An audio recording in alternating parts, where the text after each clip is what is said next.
Okay, for those joining us on the recorded session, welcome to Week 11 Montana Government Studies Seminar. I'm going to go ahead and do the screen share thing. All right. There we go.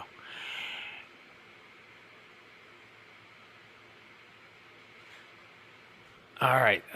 So announcements, and one that's not on here, and I just finished it up. Grades for the map project are in PowerSchool right now. If you look at that and you're going, well, I got a 0, but I turned it in, what that probably means is that there was something going on that I couldn't access your project. So please look at on those ones I put comments on the grade in PowerSchool. If you got a 0 and you didn't turn it in, well, that's what was supposed to happen. But if you know you turned it in and you look at PowerSchool and it says 0 and it says incomplete, as the marker on it, please read the comment. Most of them were simply you kept it private, and so the link that you submitted to me I couldn't open with either my regular Google account or my school district one, and I tried both of them on practically every one that was submitted to me, because most of you use your school district Google Drive, which is fine, but the district one has a block that says that I can't use my personal account to access it, so I had to change over literally for every project because I keep my computer logged into my personal account. So yeah, if that was you, I also attempted to contact you via either Remind or text message or occasionally email if you weren't on the Remind and didn't have a cell phone in PowerSchool. So be sure to check that. And if I've asked for it, please,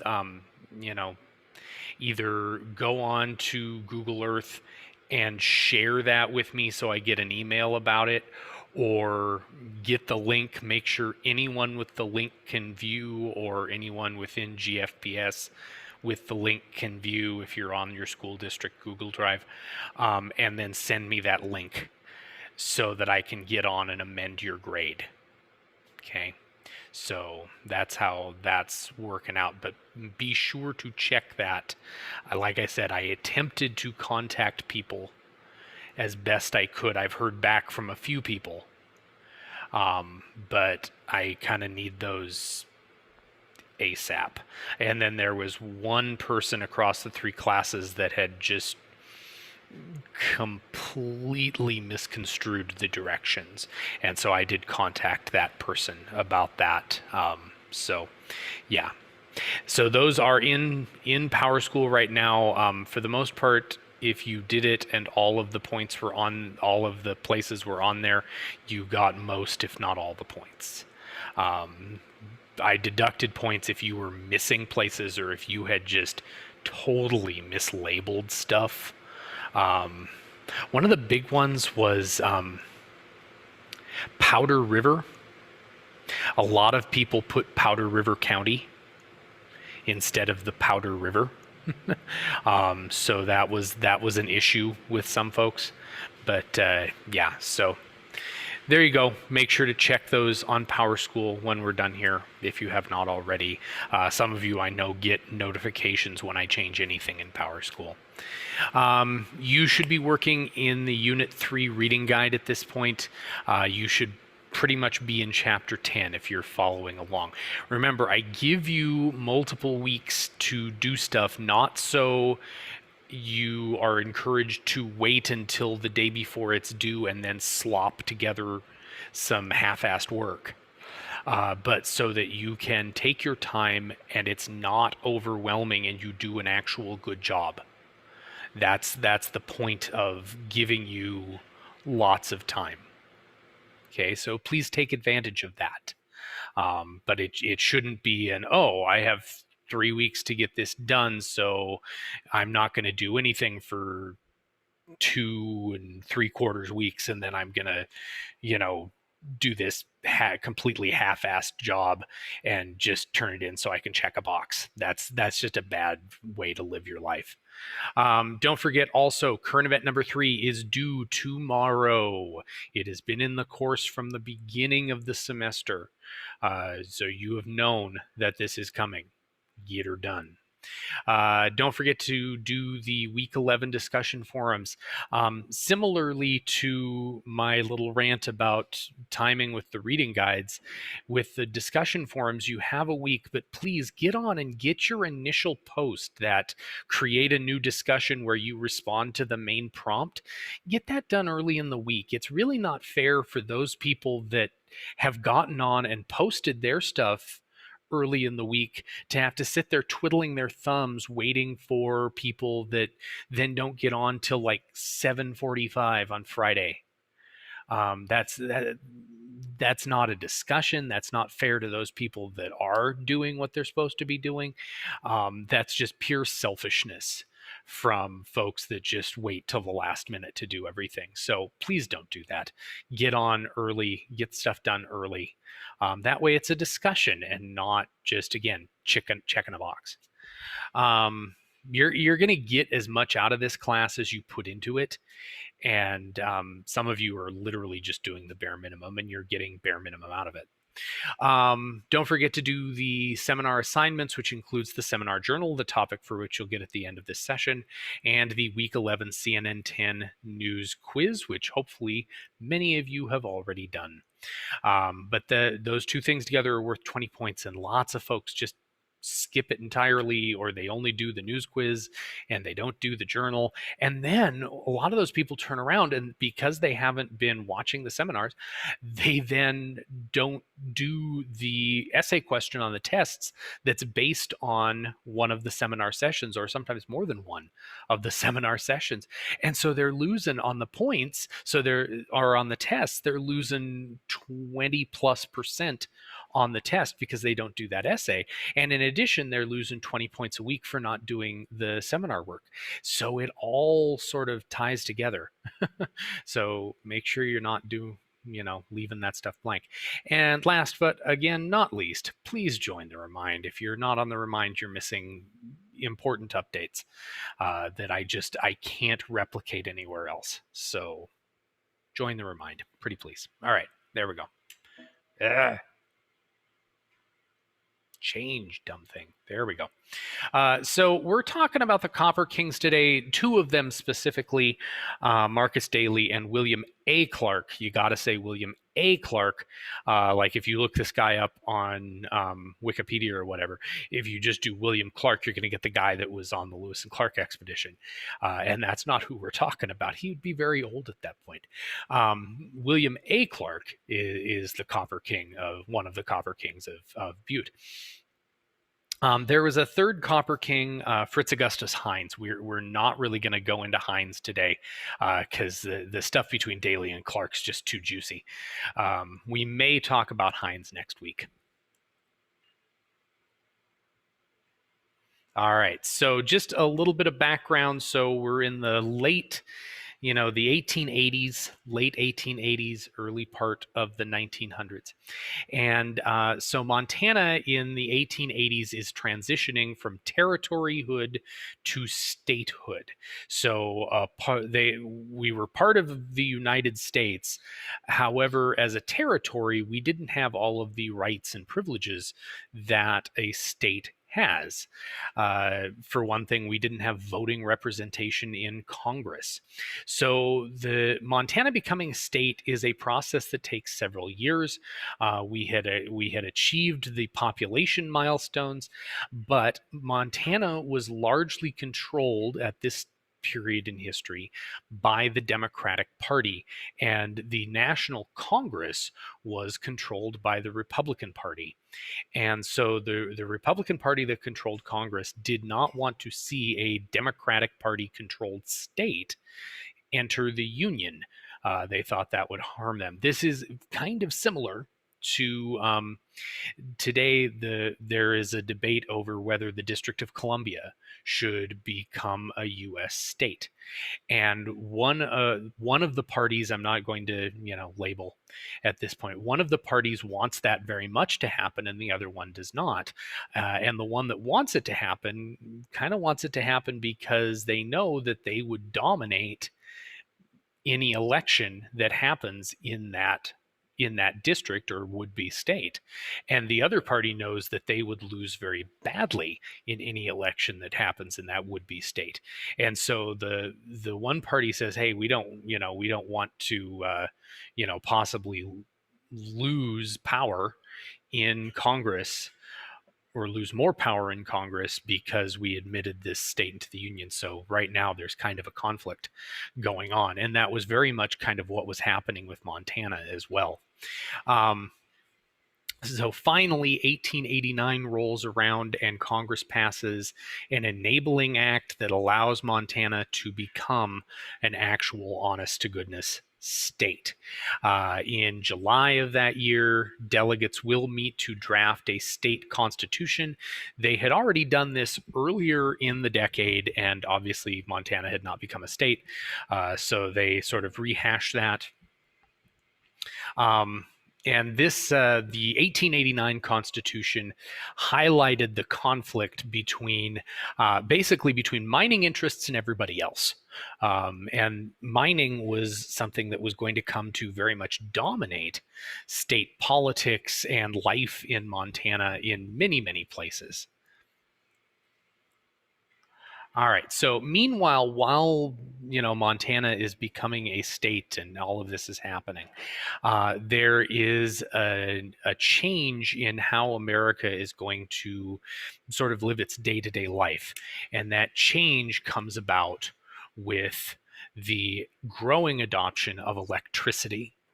And we're not going to go into everything with Edison and Tesla and Westinghouse and all those guys today. Although if you want to see a decent movie that does a pretty good job with the history on this, it's called The Current War, and it's a fairly recent film. It has Benedict Cumberbatch, whatever his name is, in it as he plays Thomas Edison. A very well done film. If you get the opportunity to see it, it's nicely done. But how this ties into Montana is that something that comes out of the ground in many places, but one of the places that has a lot of it back then and even today is something that enables electricity to go from one place to another. Does anybody know what that thing is?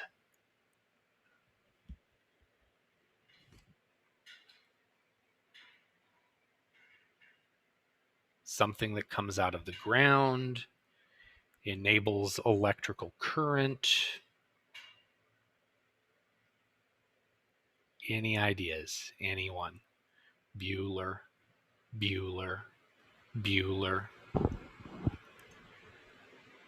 Hello? Tesla coil.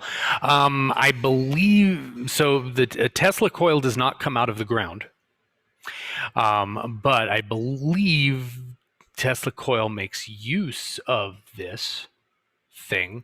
So think more simply. Again, something that is mined that enables electricity. Copper, yay! Yes, absolutely. Copper is the thing. And one of the places that has more copper than anywhere else in the world is Butte, America, Butte, Montana. So that's how we get into talking about the Copper Kings and how these guys become kings. Otherwise, they're just, guys that own some dirt. And actually, one of them probably wouldn't have owned any dirt had it not been for copper. So the two guys we're going to talk about today, and again, oh, good gravy. Go back. There we go. The two guys we're going to talk about today are Marcus Daly and William Andrews Clark. Again, there was a third Copper King, Fritz Augustus Heinz. We may talk about him next week. He's also very interesting. But I think the fight between Daly and Clark is really fascinating.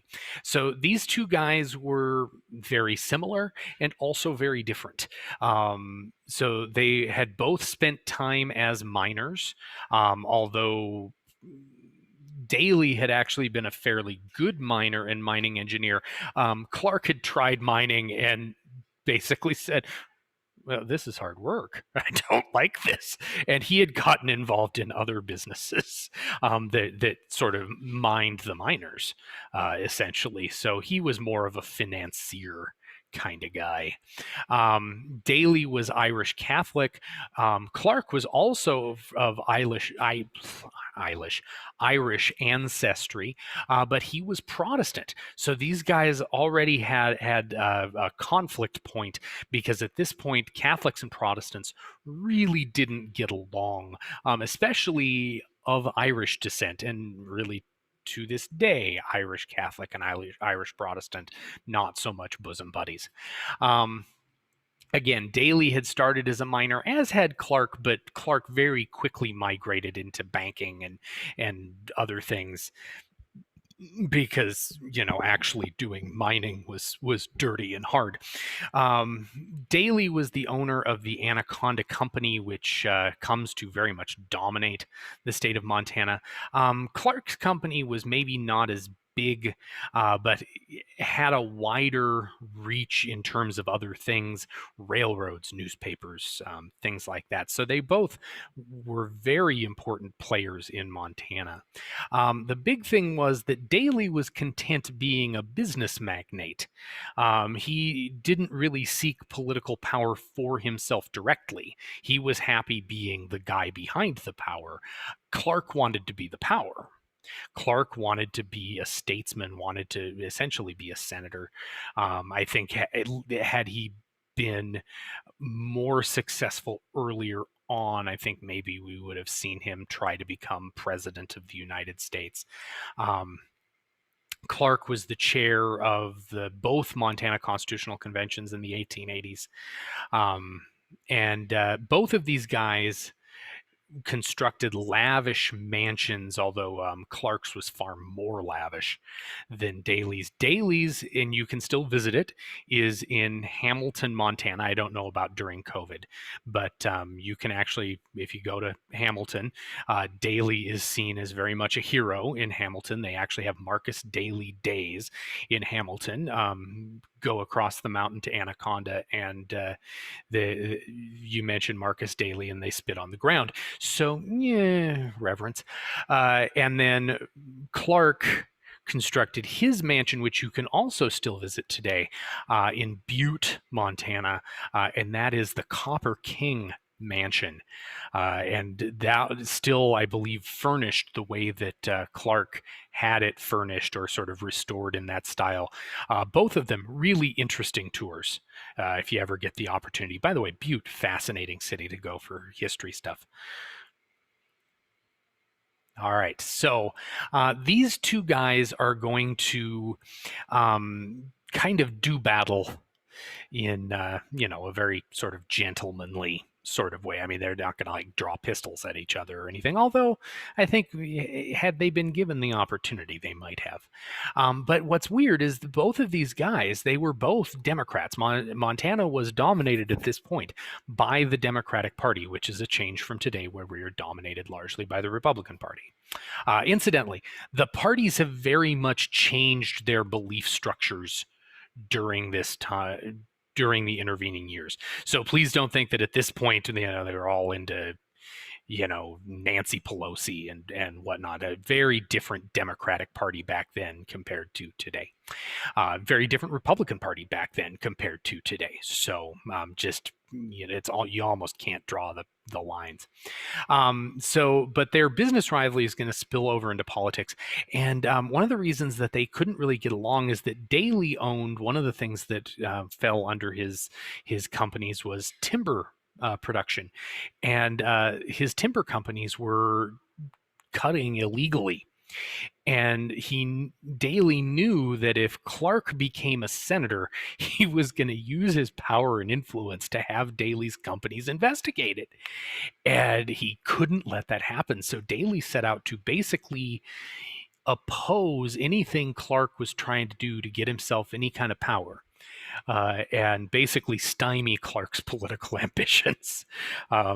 Yeah, so there we go. All right, so the first couple times that Daly does this, and he successfully really does this for most of this period where the two are active. The first one was the territorial delegate election. So 1888, Montana had to elect a new delegate to Congress, not a voting member. This person would be in the House of Representatives, but not get to vote, but they could speak for Montana. So basically, this person was like a shadow congressman for what would soon become the state of Montana. And Clark wanted to be that person. He wanted that kind of power. And so Clark ran for this, and Daly recruited an opponent to Clark, a guy by the name of Thomas H. Carter. And Daly recruited him, supported him, financed the campaign, and Carter beat Clark by about 5,000 votes, which wasn't a lot, and believed that perhaps was probably pressuring his employees to not vote for Clark, to vote for Carter, possibly bribing. So this was the first time that Daly had stymied Clark's ambition. And then 2 years later, the same thing is going to happen to a certain extent. This one less involves Daly. But in 1890, now the legislature was choosing senators. At this point, U.S. senators were selected by state legislatures. And the legislature of Montana was actually divided between the Democratic Party and the Republican Party. So basically split right down the middle, and they couldn't decide. So the Democrats appointed a slate of senators, including Clark. The Republicans appointed a slate of senators.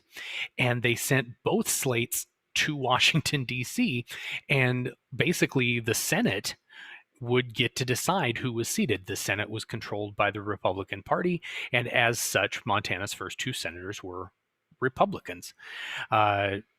So Clark gets passed over less because of Daly, although I think Daly probably had a hand in convincing the Republicans to appoint their own senators.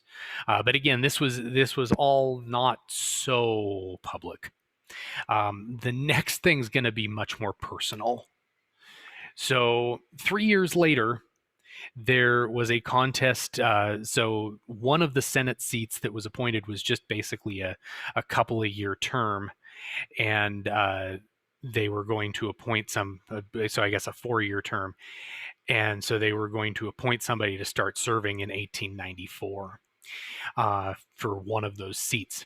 And so Clark just outright bribed legislators, just started handing out envelopes of cash. He did this via his lawyers. His lawyers would show the legislator this envelope full of money, and if they agreed, this envelope would be sealed and signed, and the senator would not get this money until they had supported Clark all the way through the process.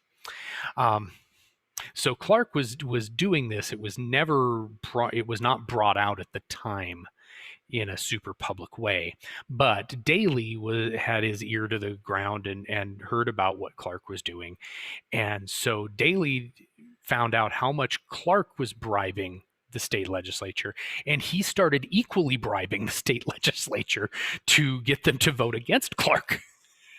So ultimately, Clark loses by 3 votes, and Montana does not have a senator in that seat because the state legislature cannot make a decision because they're being bribed in completely opposite directions, which is a good time. But probably the battle that these two are most known for was when Montana had to select a new state capital. So 1889, Montana becomes a state. And shortly there, so Montana's territorial capital had been Bannock. And then it had been Virginia City. Well, Virginia City by this point was shrinking. The mine there was largely played out. And so the next sort of temporary capital was Helena, and it was meant to be temporary, and there was going to be an election. So in 1892, there is a statewide election with 7 cities on the ballot to possibly be the next state capital. This included Great Falls, Helena, Butte. Just imagine that. Boulder, Anaconda, Deer Lodge, and Bozeman. I'm trying to imagine Deer Lodge or Boulder as the state capital. Just, it just baffles the mind. But in any case, so those 7 cities were all on the ballot. And when you have an election with that many choices, unless there's one that's super popular, and there really wasn't here, nobody's gonna get a majority. And so there was not really a majority. So what ends up being decided is that 2 years later, there will be a runoff between the top 2 placers, Helena and Anaconda. Anaconda was the company town of the Anaconda Company, of Daly's Mining Company. So in 1894, Helena and Anaconda will face off to become the permanent state capital of the new state of Montana. And so Clark and Daly go head to head, Clark supporting Helena as the state capital, basically because he didn't want Anaconda to be the state capital, and Daly, of course, supporting his town, Anaconda, as state capital. And it is estimated that between these two guys, for every vote cast in that election, they spent $56, which nowadays would be in the hundreds of dollars that they spent for every vote that they picked up. Now, spoiler alert, Helena is going to win this, but they only win by about 2,000 votes, and they win because the voters of Butte are going to, by 40%, 40% of them are going to vote for Helena over Anaconda. This shows, number one, that Clark owned and had lots of employees in Butte that he was, of course, kind of forcing to vote, but also how much the people of Butte hate Anaconda. Really and truly, the animosity between Butte and Anaconda is palpable and has been for years. My entire family, by the way, is from Anaconda. And my dad tells the story of when he played football for Anaconda High. They would have to go onto their team bus in between halves of the game. And as they would go onto the bus, they would feel something leaking down onto them. It was the Butte fans literally peeing on them. These are high school kids. And, the Butte fans were literally peeing on the Anaconda football team. So, yeah, the Butte and Anaconda do not like each other. And so 40% of the citizens of Butte, of the voters of Butte, said, we don't want Anaconda to be the state capital, so we'll vote for Helena. By the way, Clark was so pleased by this. This is maybe the one time Clark actually wins, that at the celebration in Helena on November 12th, Clark picked up a bar tab for $30,000. That's in back then money. That's a lot of drinking. So I pulled a couple of quotes from a couple pamphlets. So this was a pro-Anaconda pamphlet. Anaconda is the home of plain people as have built up Great Falls and Butte and Missoula and Dillon and Bozeman and Livingston and other prosperous cities of the state. Please note they do not mention Helena. Helena was seen as very much the sort of ritzy town of rich people. And so this was very much we think today, I'm plain spoken versus somebody that's very proper and educated. It's kind of the back then version of that argument. And then of course the Helena pamphlet said, Helena is everybody's town, Anaconda is one man's town, highlighting that really making Anaconda the state capital would really only be to kowtow to Marcus Daly. Um, Very interesting. Anaconda is in and of itself a beautiful town if you don't count the stunted trees and massive heavy metal damage. So Clark gets one there. So then fast forward to 1898, and Clark still wants to be a senator. This is the one that it just absolutely blows your mind. Clark decides he's leaving nothing to chance here. Okay, and he's gonna be a senator, by God, no matter what he has to do. So he is going to use, and this is back then money, $1 million. Today, that would be like $21 million. Okay, to bribe the state legislature, just making it rain in the state legislature. And this ultimately comes to light publicly. One of the members of the legislature, a guy by the name of Fred Whiteside, will expose this corruption. But Clark is successful in that he is able to bribe, and they do elect him as one of Montana's senators.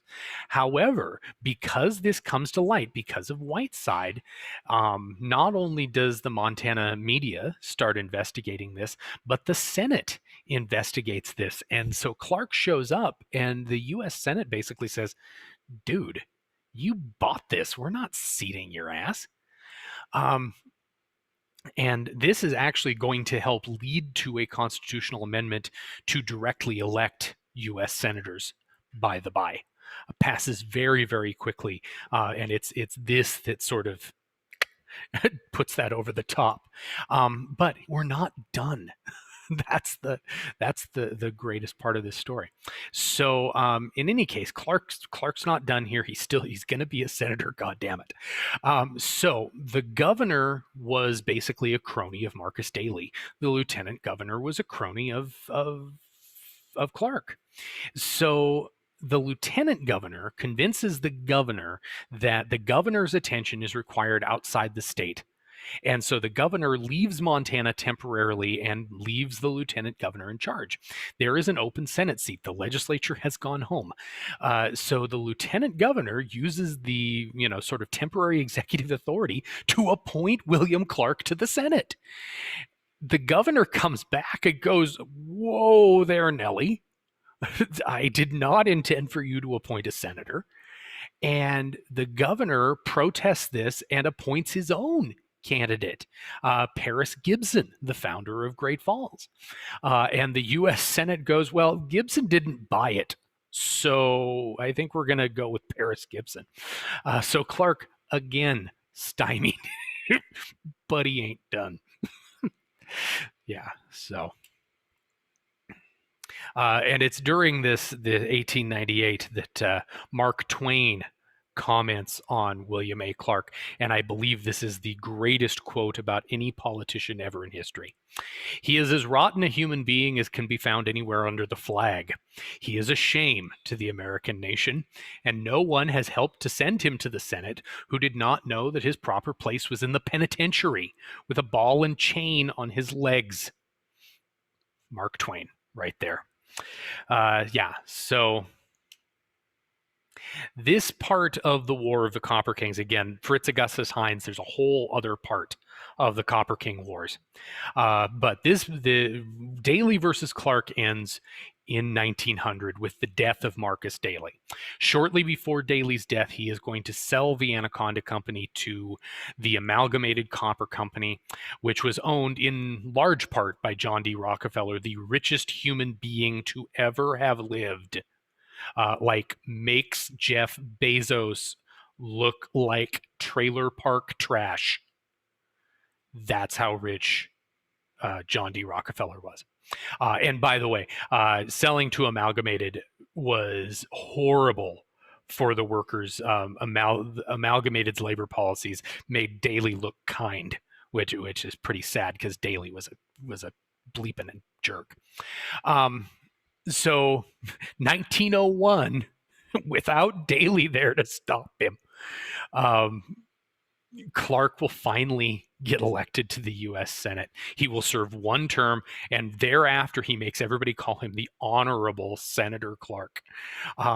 He serves one term. He serves 1901 to 1907. In 1907, he does not come back to Montana. He has milked this state for everything that it is worth, and he retires to a Fifth Avenue mansion in New York City that he builds. And he continues having children all during this time. This is a picture of him and two of his daughters. His daughter Huguette is the one on the right, the younger one, the shorter one there, and she is about 9 in this picture. She dies in 2011 at the age of 104. So she lives to see the 21st century. She is the last direct heir of William Andrews Clark. And actually, a fascinating story. Sometime look up her obituary from the New York Times. Fascinating. And the Times actually did a whole investigative series about her because she was this really rich woman who never got married, she was basically a recluse. And that all of her money, she never worked a day in her life. All of her money came from William Clark. That's the kind of rich William Clark was, that he basically 90 some years after his death, he's able to support this woman who lived the last 15 years of her life in a hospital in Manhattan. Not because she was really sick, but she did need care, but she could have hired somebody to come into her apartment, but she lived the last 10 or 15 years in a Manhattan hospital. Yeah. So, in any case, Huguette Clark is her name. Was her name? Fascinating story. I wish we had a whole class to talk about the Huguette Clark story because it's really, really interesting. But yeah, William Clark makes people call him the Honorable Senator Clark for the rest of his damn life. And actually, around the time Huguette died, the governor of Montana, who at the time was Brian Schweitzer, actually wrote a letter to Huguette's lawyers asking that maybe could some of her fortune come back to the people of Montana from whom her father basically stole this money. Nah, never got a response. All of her money actually went to, I believe it was her lawyers. Amazing how that worked out. All right, so your journal topic this week is to describe, aka tell me about. This should be more than like a word. Okay, describe the battle between Marcus Daly and William Clark, and who do you think ultimately came out on top in this battle? It certainly was not the state of Montana. Okay, so who who won? That's what I want to know. Are there any questions about anything that we've talked about today? I see nothing in the chat. All right, if there are no questions, you can be free. If you have something you need to talk to me about, hang out and we'll talk about it. Thank you. Bye, everybody. Have a good Bye.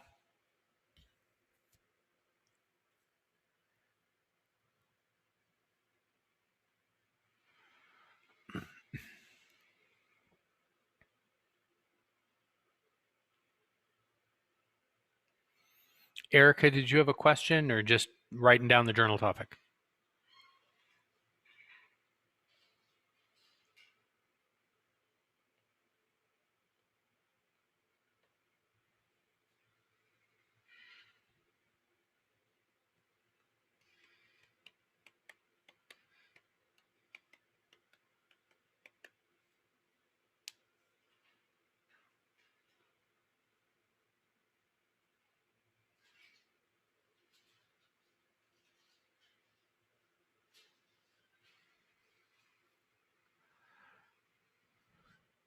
Okay, kiddo, I'm going to give you about 45 more seconds and then I'm going to turn off the screen share and end the session.